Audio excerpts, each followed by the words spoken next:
व नुसल्लिमु अला रसूलिल करीम अम्मा बाद फ़ऊज़ु बिल्लाहि मिनश शैतानिर रजीम बिस्मिल्लाहिर रहमानिर रहीम मन यूतिल हिकमता फ़क़द ऊतिया खैरन कसीरा सदक़ल्लाह। सजदे सहू के बयान में कहाँ कहाँ नमाज में सजदा होगा, सजदे सहू उसका जिक्र था। जिन सूरतों में आगे से मसला सजदे तिलावत बाकी था, नमाज में आए थे सजदा पड़ी तो सजदे तिलावत या क़ादा अखीरा में तशहुद न पड़ा था मगर बक़द्र तशहुद बैठ चुका था।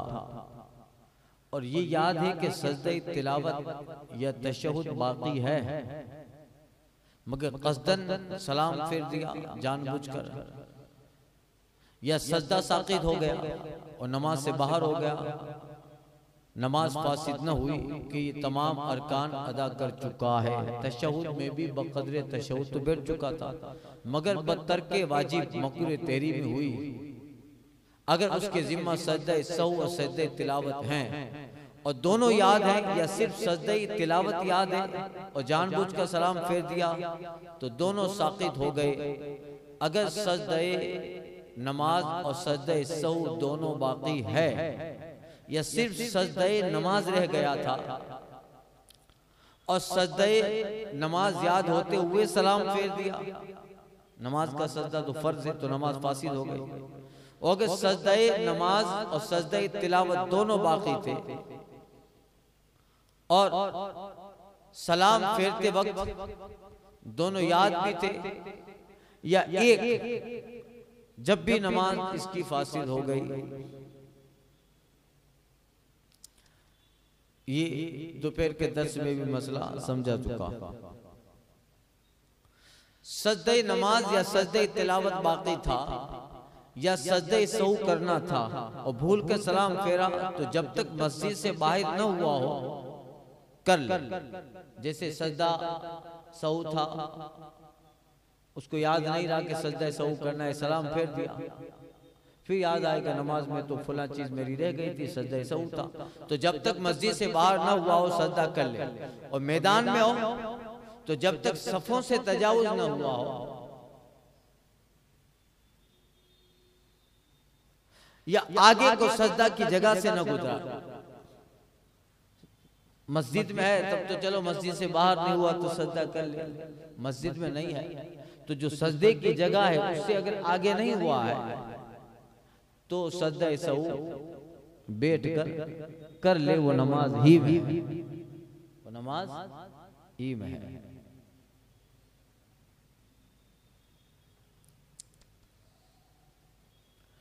मसला रुकू में याद आया कि नमाज का कोई सजदा रह गया था, उसी नमाज के रुकू में याद आया कि सजदा रह गया था। जैसे दूसरी रकात पढ़ रहा है, दूसरी रकात के रुकू में याद आया कि पहली रकात का सजदा रह गया है और वहीं से सजदे को चला गया रुकू से, या सजदा में याद आया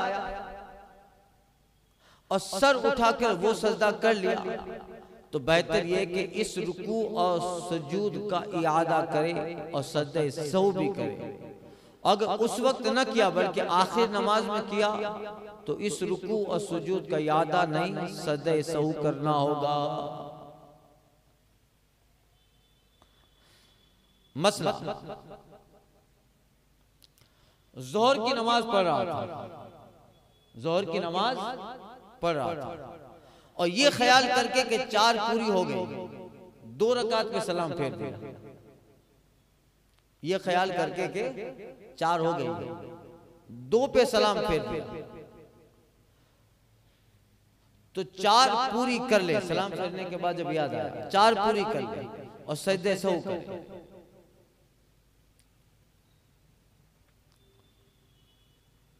2 पे सलाम फेर दिया, उसको लगा कि 4 हो गए, फिर सलाम फेरने के बाद पता चला कि नहीं 2 ही पड़ी थी, 2 बाकी है, फिर खड़ा हो जाए 2 पढ़े, और ये अक्सर होता है ना हमारे साथ, और आखिर में सजदाए सहू करे। और ये गुमान किया कि मुझ पे 2 ही रकातें हैं, गुमान ये किया कि 2 ही रकातें हैं मुझ पर, मसलन अपने को मुसाफिर तस्वुर किया है, मुकीम पढ़ 4 रहा और 2 पे सलाम फेर दिया और ये गुमान किया कि मैं तो मुसाफिर हूं, हालांकि वो मुसाफिर नहीं था। या ये गुमान हुआ कि नमाज जुमा है, जोर पढ़ रहा था, फिर 2 रकात में गुमान क्या करे जुमा की नमाज पढ़ रहा हूं 2 पे। या नया मुसलमान है, समझा कि जोर के 2 ही फर्ज होते हैं, नया नया ईमान लाया है, नमाज की रकात का इल्म नहीं है, सोचा कि 2 ही फर्ज होते हैं जोर में। या नमाज ईशा को तरावी तस्वुर किया और 2 पे सलाम फेर दिया, तो नमाज जाती रही, नमाज चली गई, नमाज फासिद। यूं ही अगर कोई रुकन फोत हो गया और याद होते हुए सलाम फेर दिया तो नमाज जाती रही। कोई नमाज का रुकन रह गया था, उसको मालूम है कि रह गया है, उसके बाद वजूद सलाम फेर दिया तो नमाज जाती रही। सुनिए मसला, जिसको शुमार रकात में शक हो, रकात के शुमार करने में शक हो, मसलन 3 हुई या 4, ये होता है ना, 3 हुई कि 4 हुई, तो जिसको रकात के शुमार करने में शक हो, मसलन 3 हुई या 4, तो अब जब बंदे को शक होगा तो उसकी कोई थोड़ी सिचुएशन है, अपने को भी अक्सर शक होता है कि 3 पढ़ी कि 4 पढ़ी, और बहुत सारे लोगों के साथ ये मसला होता है, कुछ लोगों को तो ये हर अक्सर नमाजों में होता है। तो सुनो, और बुलूग के बाद ये पहला वाकया है, बालिग होने के बाद जब से नमाज पढ़ना शुरू किया है तब से ये पहला वाकया है कि शक हुआ। बुलूग के बाद ये पहला वाकया है, तो सलाम फेर कर या कोई अमल मनाफी नमाज करके नमाज तोड़ दे, नमाज तोड़ दे, या गाली में गुमान करके बमुजीब पढ़ ले, मगर बाहर सूरत उस नमाज को सिरे से पढ़े, उस नमाज को सिरे से पढ़े। अगर ये पहला वाकया है तो महज तोड़ देने की नीयत काफी नहीं है, और अगर ये शक पहली बार नहीं है बल्कि पेशतर भी हो चुका है, पहले भी ऐसा शक होता है 3 पढ़ी कि 4 पढ़ी, तो अगर गाली में गुमान किसी तरफ हो तो उस पर अमल करे, जिस तरफ तवज्जो ज्यादा है कि नहीं 4 ही पढ़ी है या 3 ही, जिस तरफ गुमान गालिब हो अमल करे, वरना कम की जानिब को इख्तियार करे, किसी तरफ गालिब में गुमान नहीं है तो कम की जानिब इख्तियार करे कि 4 पढ़ी या 3 पढ़ी, तो 3 वाला तस्वुर करके नहीं 3 ही पढ़ी है, कम की जानिब, यानी 3 और 4 में शक हो तो 3 करार दे, 2 और 3 में शक हो तो 2। ये कब है? जब गुमान किसी तरफ झुका हुआ ना हो, दोनों सेम हो, अला हाज़िर। तीसरी और चौथी दोनों में कादा करे, फिर क्या करेगा? तीसरी में भी और चौथी रकात में भी कादा करे कि तीसरी रकात का चौथी होना मुस्तअमल है, और चौथी में कादा के बाद फिर सजदा सऊ करके फिर सलाम फेरे, और गुमान गालिब की सूरत में सजदा सऊ नहीं है। हाँ, अगर गुमान ये कि नहीं 3 ही पढ़ी है और चौथी के लिए खड़ा हो गया तो सजदे सऊ नहीं है, क्योंकि उसका गुमान यही है कि यही है। मगर जबकि सोचने में बकदर एक रुकन का वक्फा किया, मगर सोचता रहा, एक रुकन 3 तस्बीह के बराबर सोचता रहा, 2 पढ़ी के 3 पढ़ी, 3 पढ़ी के 4 पढ़ी, तो अब सजदे सऊ वाजिब हो गया सोचने की वजह से, सजदे सऊ वाजिब हो गया।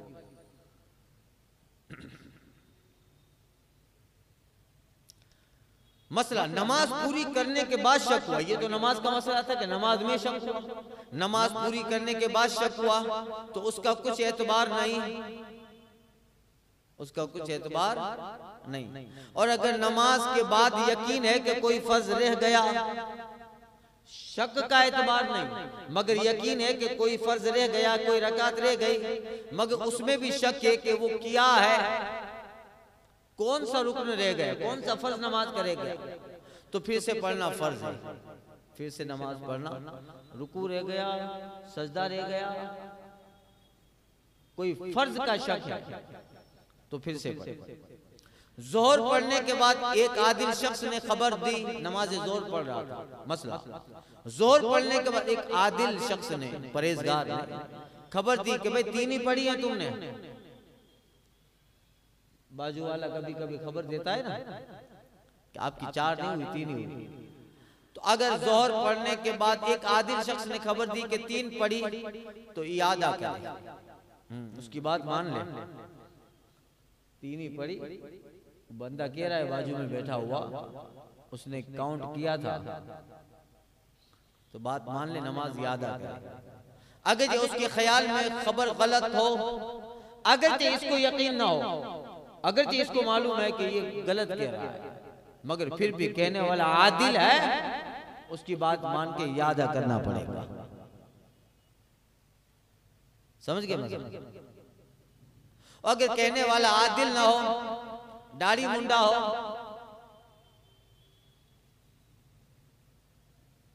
परहेजगार ना हो, फांसी के मौली ना हो, अगर कहने वाला आदिल ना हो तो उसकी खबर का एतबार नहीं है। इससे बड़ा नुकसान क्या होगा?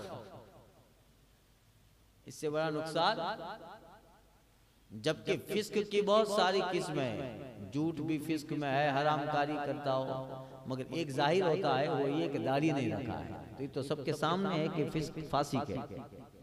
झूठ बोल रहा है तो चलो पता नहीं झूठ बोल रहा है, कुछ हराम काम कर रहा है जिससे फांसी के मौलिन हो रहा है, वो तो पता नहीं है। तो कुछ तो ऐसे फिस्क हैं जो तनाई में है कि दूसरे को खबर नहीं मिलती, मगर दाढ़ी ये तो खुल्लम खुला है कि दाढ़ी नहीं है। तो अगर वो कहेगा कि 3 पढ़ी भाई, तो उसको नहीं मानेंगे, तो फांसी के। चांद में इसकी गवाही नहीं चलेगी। बताओ इससे बड़ी महरूमी क्या है कि शहर में किसी एक आदमी ने चांद देख लिया, किसी ने नहीं देखा, मगर वो दाढ़ी मुंडा है तो उसकी गवाही कबूल नहीं। इससे बड़ी कम नसीबी क्या है कि तू चांद देख के आया है, तो यकीनन तूने देखा है, मगर तेरी गवाही कबूल नहीं है। महरूमी है ना, महरूमी है। तो कहा अगर आदिल ना हो तो एतबार नहीं।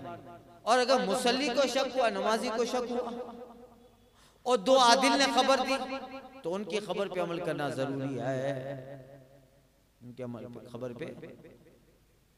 और अगर तादाद रकात में शक न हुआ, रकात के 2, 3, 4 होने में शक नहीं है, मगर खुद उस नमाज की निस्बत शक है, नमाज में शक हुआ, मसलन जोर की दूसरी रकात में शक हुआ कि ये असर की नमाज पढ़ता हूं, और तीसरी में नफल का शिबा हुआ कि नफल है, और चौथी में जोहर का, तो ये जोहर ही है, ये जोहर ही है। दूसरी में गुमान किया कि असर है, असर पड़ा था, फिर तीसरी में गुमान हुआ कि नफल है, चौथी में गुमान हुआ कि जोहर है, तो उसकी जोहर ही है, वो जोहर ही है।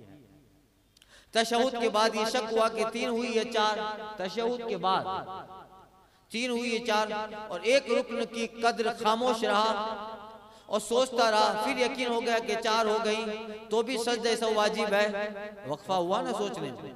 अगर एक तरफ सलाम फेरने के बाद ऐसा हुआ, एक तरफ सलाम फेर दिया फिर शक हुआ, तो कुछ नहीं, तो कुछ नहीं।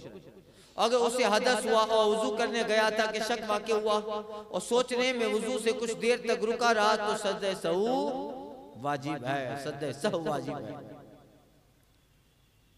ये शक वाक़ हुआ कि इस वक्त की नमाज पढ़ी या नहीं, तो अगर वक्त बाकी है तो याद करे, वरना नहीं। ये शक हुआ कि ये जो वक्त है, जैसे जोहर का वक्त है, इशा का वक्त है, तो ये शक हुआ कि इस वक्त की नमाज पढ़ी कि नहीं पढ़ी। बहुत ज्यादा भुलक्कड़ हो, कोई शक्की हो, उसको ही होगा। तो अगर वक्त बाकी है तो याद कर ले। शक की सब सूरतों में सजदा सौ वाजिब है और गलबा जन में नहीं। जहां गलबा हो कि नहीं ऐसा ही है, एक तरफ ज्यादा तवज्जो, तो गलबा जन में नहीं। मगर जबकि सोचने में एक रुकन का वक्फा हो गया तो सजदा सौ वाजिब हो गया। बेवुजू होने, मसला बेवुजू होने या मसा न करने का यकीन हुआ और उसी हालत में एक रुकन अदा कर लिया तो सिरे से नमाज पढ़े, सिरे से नमाज पढ़े। गोया कि उसने बेवजू ही नमाज पढ़ी या मसा के बगैर नमाज पढ़ी, क्योंकि मसा न करने का यकीन हो गया। अगर फिर यकीन हुआ कि वजू था, वो मसा किया था, मगर फिर से पढ़े। नमाज में शक हुआ कि मुकीम है या मुसाफिर, नमाज में शक हुआ मुकीम है या मुसाफिर, तो 4 पढ़े और दूसरी के बाद कादा जरूरी है। नमाज में ये शक हुआ कि मुसाफिर है या मुकीम, मैं मुसाफिर हूं या कि मुकीम हूं, तो 4 पढ़े और दूसरी के बाद कादा जरूरी है। तीसरी में भी कादा करे और चौथी में भी करे अगर ये शक हो। मसला वितर में शक हुआ कि दूसरी है या तीसरी, वितर में, तो इसमें कुनूत पढ़ के कादा के बाद एक रकात और पढ़े। ये मसला होता है अक्सर। वितर में शक हुआ कि दूसरी है या तीसरी, तीसरी में तो कुनूत कहते हैं तकबीर कुनूत, मगर वितर में शक हुआ कि दूसरी है या तीसरी, तो इसमें कुनूत पढ़कर जब शक हुआ है तो कुनूत पढ़कर कादा करे, कादा के बाद एक रकात और पढ़े और उसमें भी कुनूत पढ़े और सजदे सहू करे।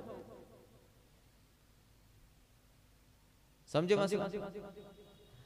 दूसरी रकात में था, शक हुआ कि दूसरी है कि तीसरी, हाथ उठाऊं कि नहीं, वितर पढ़। तो अगर दूसरी में शक हुआ है तो जब शक हुआ है तो इसमें दुआए कुनूत पढ़ ले, हाथ उठाए कुनूत पढ़े और पढ़ने के बाद कादा, कादा के बाद एक रकात फिर खड़ा होकर और पढ़े, उसमें भी कुनूत पढ़े और फिर सजदा सहू भी करे, फिर सजदा। समझिए मसला इमाम नमाज पढ़ रहा था, दूसरी में शक हुआ कि पहली है या दूसरी या चौथी, और तीसरी में शक हुआ और मुक्तदियों की तरफ नजर की कि वो खड़े हों तो खड़ा हो जाओ, बैठे तो बैठ जाओ, तो इस तरह हर्ज नहीं और सजदे सौ वाजिब ना होगा, क्योंकि ये तना है, मुक्तदी ज्यादा है, मुक्तदी ज्यादा है। तो अगर इमाम नमाज पढ़ा रहा था और दूसरी में शक हुआ कि पहली है या दूसरी, दूसरी में शक हुआ या चौथी है या तीसरी, तो तीसरी में शक हुआ और मुक्तदियों की तरफ नजर की कि मुक्तदियों की हालत क्या है। मुक्तदी को तो मालूम होगा ना भाई, इतने लोगों तो साथ में भूलेंगे नहीं, तो उनकी तरफ नजर की कि वो खड़े हो तो मैं खड़ा हो जाऊं और वो बैठे तो मैं बैठ जाऊं, तो इस तरह इमाम को करने में कोई हर्ज नहीं और इसमें सजदा सहू भी वाजिब नहीं है। यहाँ से सजदा सहू का बयान खत्म हुआ। आगे नमाज मरीज का बयान। मरीज बीमार हो तो नमाज कैसे पढ़े, लेट के नमाज पढ़ना है, कभी इशारे से नमाज पढ़ना है, लेट के सजदा की क्या सूरत है, बैठ के सजदा की सूरत कैसी है, हॉस्पिटल में है तो हॉस्पिटल में कैसे नमाज पढ़ेगा, ये अहम मसाइल है। इंशाअल्लाह आइंदा के दर्स में अर्ज करता हूँ। अल फातिहा।